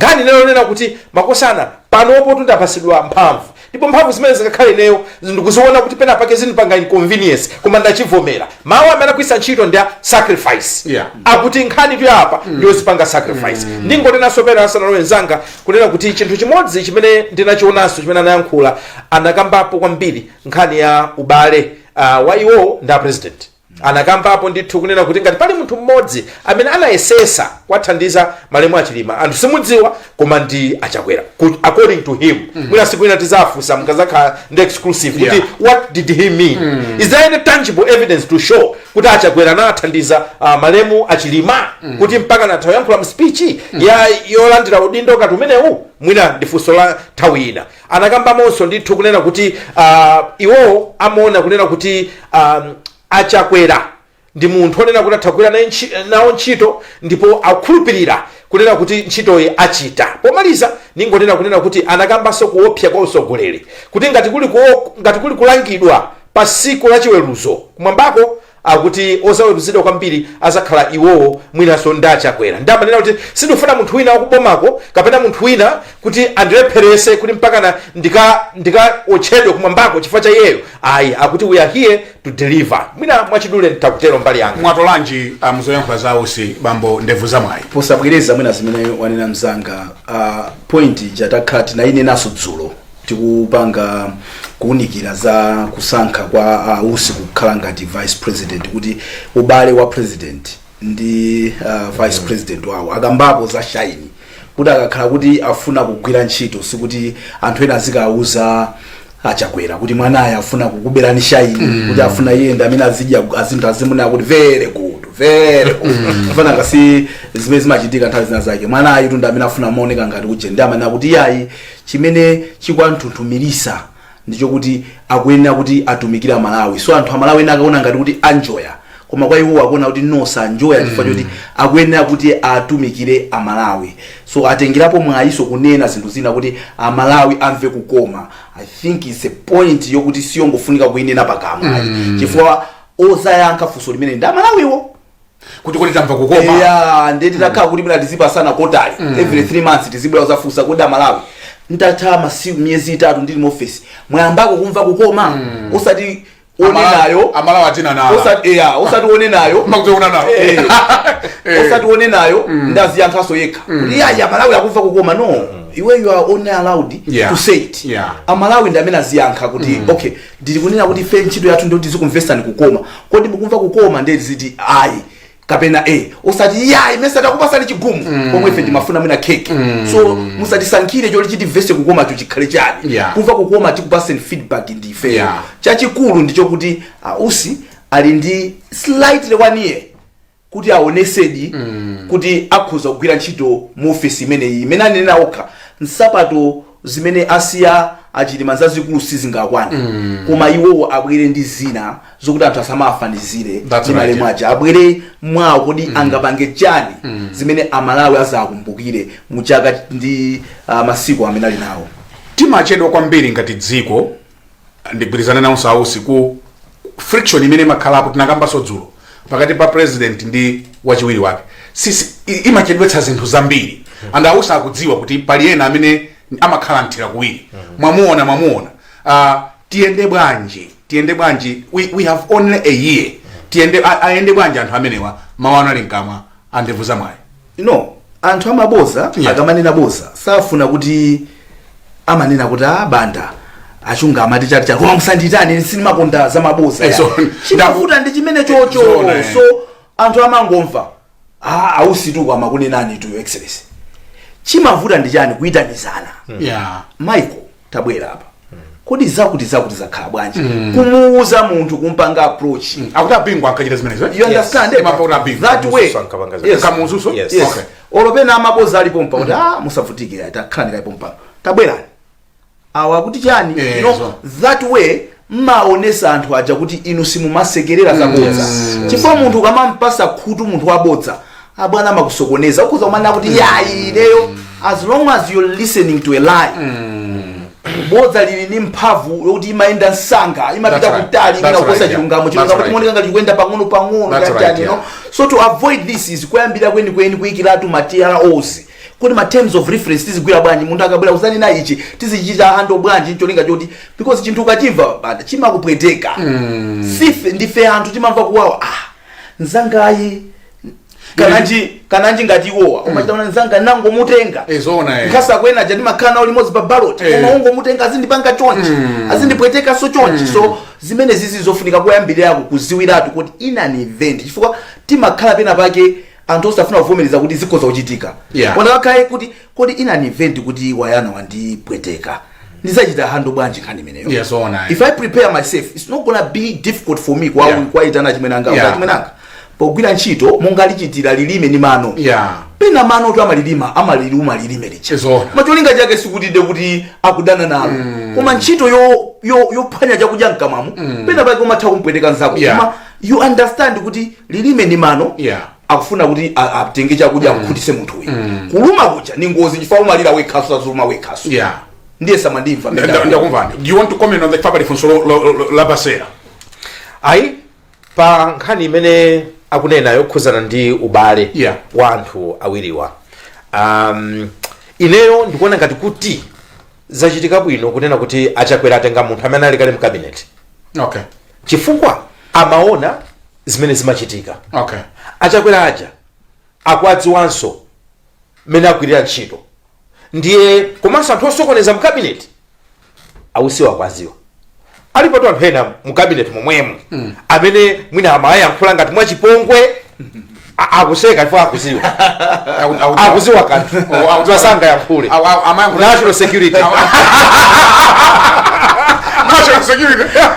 alipo anthu ena mu cabinet amene amakhala ngati umaponya usi chipongwe ndithu ausi pano bwana as a chula right honorable I also wanted to talk yes go ahead. I also wanted to talk about that kuti moyo uno tisamachitane chipongwe zamawa sidziwi takhati kunena kwambiri mene muonenera alipo ena amene ausi akaona amachita chipongwe kwambiri koma taonani within 24 hours how seasons change. Suzi wa zamawa ndipo ndimangofuna ndinene kuti tikayang'ana mbiri ya ndale mdziko lino ayi zimene zachitikapo kangapo ngoti andifesi ndimaphunzira ino mwakumbukira even amuluzi anthu amene akuwadziwa akukhala pa joy radio paja kuti kunyuna Naberi he was a businessman next thing uja nda president mbendera betu pano ali ku PCM machopanga appointment songango kalwa kumene kuti tinali ndithu ndi abingu abingu anazayima chipani chawo chinayi chosaziwika bwinobwino anaza sanachitenso bwino anthu ankangoti koma eventually became a very powerful man mpaka na Baltimore wakumbukira achakwera amene awa tinkangoti abusa assembly zawo akhangana akapempheresa uko pano is not the lessons are there tiphunzira umakhala bwino ndi anthu komanso aliyese azizozonera kuti zimene tikudusamo moyo wathu mulungu atha kukhala akutikonzekeresa ku ntchito ina ndi utumiki umene mwina sitingaudziwe so let's take life seriously ndiyankhule ndithu mochenjeza anthu amene mwina akuona kuti apapa the best they can do is mwina kungwanyoza amanganyawo auje na usiwo ndi zina zoterozo ine I would have loved maka ku UTM this may be your chance come together achite kulephera wokha and imona zipani zimakhali ma elective conferences tamva amala congress I think in August muno mukazakhala ndi nthawi ya elective conference kuti nsogolere simukumfuna will you put him out ndimafuna muchite comment pamenepo kuti lero akhoza kukhala a Brian Banda lero awanda msisha lero koma pamawa awayana chunga lero koma pamawa anthu akuzozechera kumachira book appointment kuti ndikumanenda a Brian Banda ndikumanenda awanda msisha ndikumanendi aujena abusa achunga so seasons change osamaonelana pansi seasons change ndimafuna muchite comment pamenepo khalidwe mchuma ukakhala munthu ndi khalidwe umakhala kuti uli ndi investment mmene zasinthira pa zisanzo zimene amapereka chunga paliso chisanzo cha abingu ndi Joyce Banda you know mene asinthidira anthu amene jali abingu atamwalira pa mpando anthu amene sankaganizirako komwe we ended up my Joyce Banda ukhala mpando nthawi imene anthu ena ankanyoza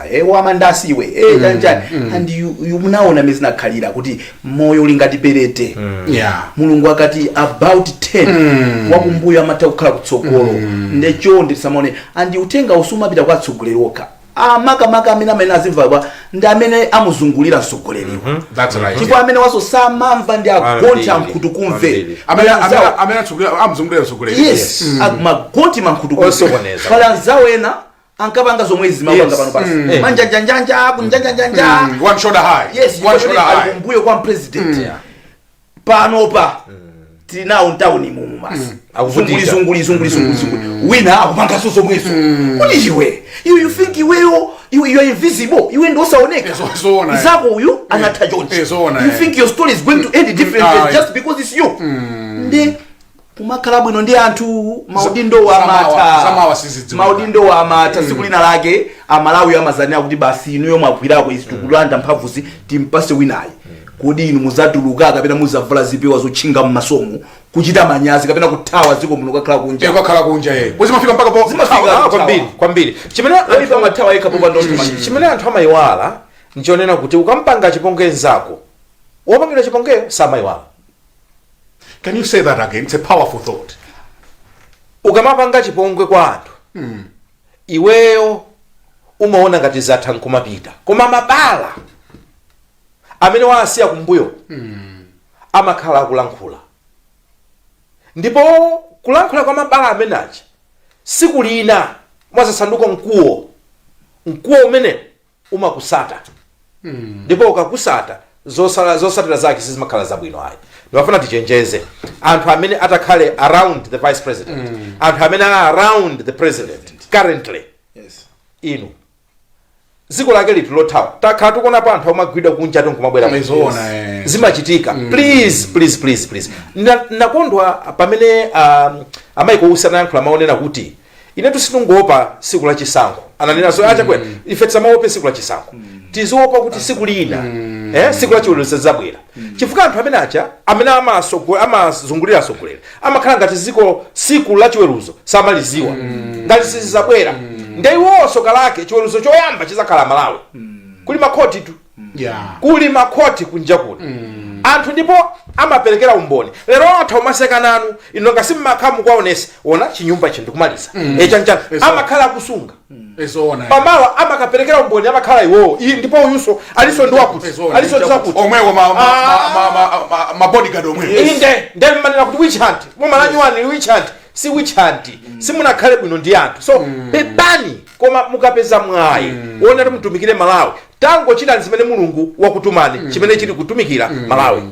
Mwayankhula bwino kwambiri timalize mawu anu omaliza ndi wotani tiyambe ndinu bambo koma very powerful thought imene mwanena tizikhala bwino ndi wanthu exactly titatha kufanthai zina anthu akakhala pafupi pa atsogoleri makamaka amene amazungulira atsogoleri amayiwala kuti kuli mawa kalikose katauluka pali siku limodzi kamatera ndekoti mukatera mukumandira ndizotani chifukwa chokuti njanyemba akuti amayiwale koma njamakoko ndamene sayiwala ndi amadzamba awanda sesha mulipo kuti inuyo lero li mmandiziwa nambala yanga inu kuti nambala yanga munali nayo ni mati ndipepese ife atipepesa anthu kambirimbiri ndaona maboma kayangati mwanga munomo every government kamachoka anthu amaboma mazapepesa we're done tired of can't be apologizing and then ena akukonzekeraso kuti akapitaso mokuti apapa even amene atasankhidwe ndi amaikosi ena kuteko achita kuchalira papa fa ena mwina nkuteka kudziwa kuti ine ndagwira ntchito ndawo usiku definitely ndikakhapa kuti amene akukonzekeratu panopa ndimveseno mwina nkuteka panala anthu ena amene amati mvesa kuwawa na feso yakwana 10 atuti mvesane kuwawa. Guys, tukatumikira Malawi. Kutumikira Malawi tizikamvesana kuwawa. It's a service, It's a service. It's a service. Ukwena uzintuntumira mulungu akakudalira ni ntchito ngati imene iyi. So mawanga omaliza kwa ausi ndio kuti ausi mulungu akudalirani. Kuti mwatumikira Malawi. Mwalankhula zamphamvu. Ayankhula zamphamvu. Mwalankhula zamphamvu ya. Kulankhula kukhako sikokwanirayi. Zimene mwalankhula ndi zimene muzichita.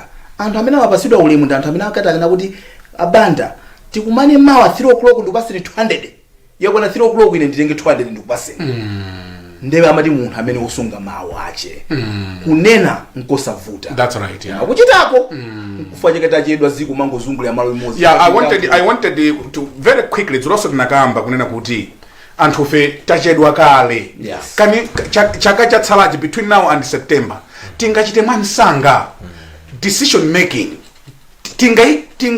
tingaichepetse kuti tikhoza kumanga nsewu mwansanga ndimamva zaka yandi ku Japan akuti 100 days makilometers kuno nduko I know kuti nzosiyanabe kuzonena kuti our economies are different koma sizoona kuti kalata kuchoka mu office yawa kukafika awa 2 weeks ili pa desk arapita kale kumaliro yakuluakulu ndakazabwera azasaina ndi amalawi ali mpabwanji kukoma dziko. How can we improve on that? Kalata kungosainira kuti apiteke kumaliro. Now chimene nazaka mpanthawi nake kuti mulungu amakhala kuti konzekeresa kuntchito kapena utumiki wathu pasogolo. Ausi anali ku NGO sector. Yeah. Ndipo kumeneko anayesesa ndithu kukankha chichewa cha masiku ano anapusha. Ine nakakuona kunena kuti nzeru komanso the discipline imene anayiphunzira kumeneko ayibwerese pa udindo umenewo. Ndipo that being said Achilima tusanaye munthu wogonesa zinthu. He was someone who pushed zina zimalephereka fa chandale tizinena pa. Koma generally even anthu amene agwira nawo ntchito they know how he wanted to be. He was a performer. Awanso I'm not surprised kuti Achilima anasankha Ausi. Ndipo simunani maganizira zonena kuti anthu onse amene ali ku UTM do you know kunena kuti you were an option? Yes. Kwa Achilima kuti asankhe mmodzi from the UTM. And pa anthu onse aku UTM ena anachoka koma UTM Achilima anasankha amaikosa. I'm sure anaona muchina chake. Mfuka lero athokozaso kuna the first person kupanga believe kukhulupirira kuna ntokala wachiwiri wa president atala malemu Achilima. Then manena kuti tagwirisa ntchito mphamvu zimenezo. Panopo you have no more excuses. No. And imetu kuonera reading from afar tumeona ngati kuti ubale wanu ndi Achilima generally has been cordial. Ausiwa ndachakwera. Yes. Generally has been cordial. Please go and deliver. Chifukwa anthu odziwa kuyankhula amabebesa ndithu game. Koma vuto ukalephera zimaonekeranso kwambiri pa mbalambanda. Achilima tidzawalira kwambiri anali munthu ndi hafu sanali munthu wamasewera. They were maigawira nthawi yawo ku challenge.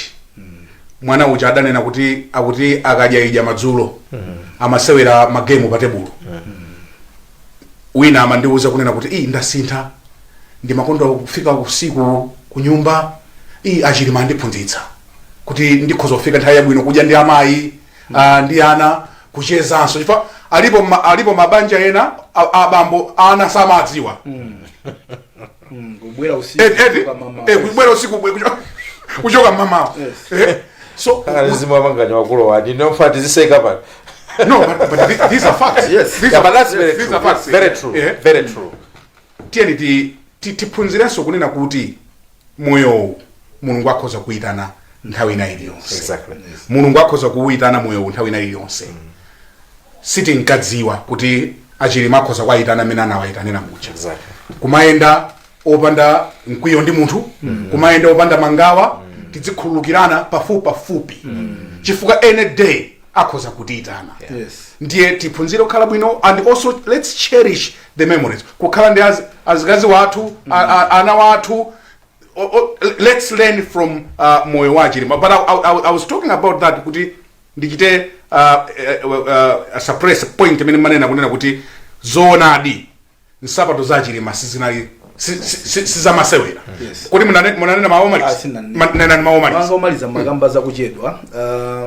Yes. Oloda kauti ndiyo munthu okonda kuchedwa cha mtundu wanyi. Nimapereka chisanzo cha Bilimangwe. Chilengedwe chake uchi ndi wachonchi. Koma pakatentha amathamanga. Yes. Kuti Bilimangwe amathamanga. Amatamanga sogoleri. Bizase chile muzamundi. surprise so palibe munthu amene ziganizo zake zizingokhala za chonchi nthawi ezozona imafika nthawi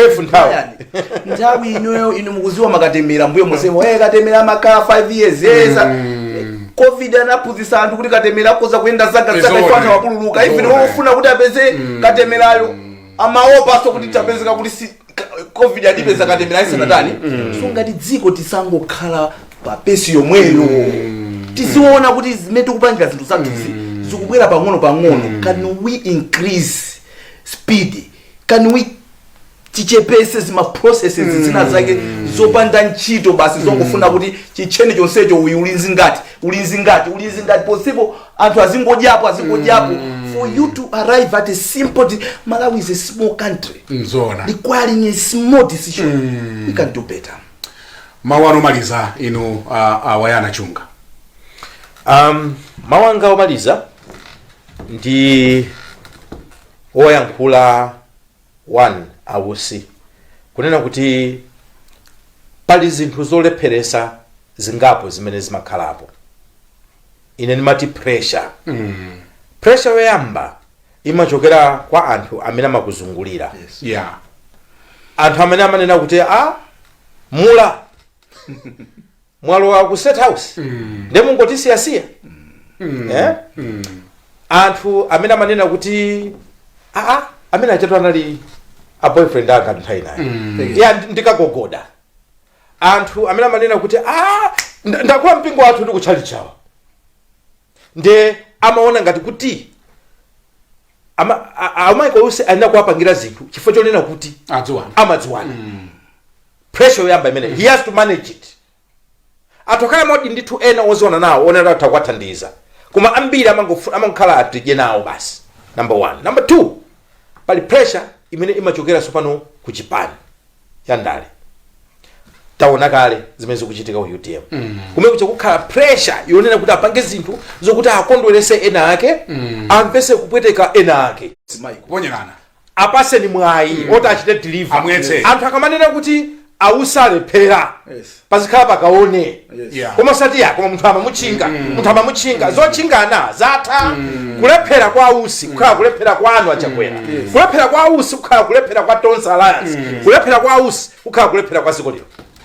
Mawu anga ine omaliza ngonena kuti ausi ayiwale zonse zakale mwina alipo ena amene sadalankhule bwino because panachitika zambiri maona press briefing awayika kumbali ukutani za tazimelezo ndiyeno ukakhala akakuveka munthu chipewa cha utsogoleri umati onsewa ndiwana mudzi mmakhala wena amisala mudzi mmakhala ena amowa mudzi mmakhala ena otukwana mfumu koma you rise above that that's all what we can ask him kunena kuti asayangane kuti ku UTM kapena ena akulankhula za chipongwe iya kapena mwakuti ndi wachiwiri kwa mtsogoleri he should behave as such ife tikwafunira zabwino ali ndi madalitso athu tilibenso dziko lina dziko limene tili nalo lomweli kapena imwe kapena mulinka visa kapena ndakatengaso kuti mwina kuchina chekera chimene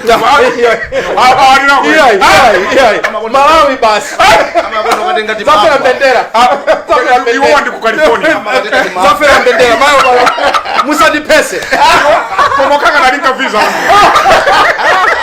timba ulapita ku California ndikufuna ndikuyamikeni nonsenu chifukwa chokhala nafe nthawi ino we wish we had more time koma zambiri zochitika zambiri zina zaima monga mene ndanenera kuti tilibenso dziko lina ife timalikonda dzikoli kupambana kwa achakwera kupambana kwa ausi kupambana kwa dziko ife tili momuno sitingafune kuti achakwera ndi ausi alephere because akalephera ifenso tilephera dziro nanena kuti dziko likhoza kupita masomphenya ake patsogolo malingana mmene atsogoleri athu akuonera iwo akaona patali dziko solipita patali akaona pafupi tipitanso pafupi ndiye satikationa maliza bwino ati kwambiri pamene panso ndiye pamapeto program yathu yapadera ya Kwagwanji pamene timaonerera kulumbiritsidwa kwa Dr. Michael Usi kukhala Vice President wa dziko lino malo mwa ife tonse kuno ku Times Headquarters ku Blantyre ine ndi Brian Banda awa ndi anzanga Wayana Chunga kuchokera komwe ku California awa ndi amambo Wanda Msisha kufikira nthawi ina tingoti mwakoma nonse and goodbye.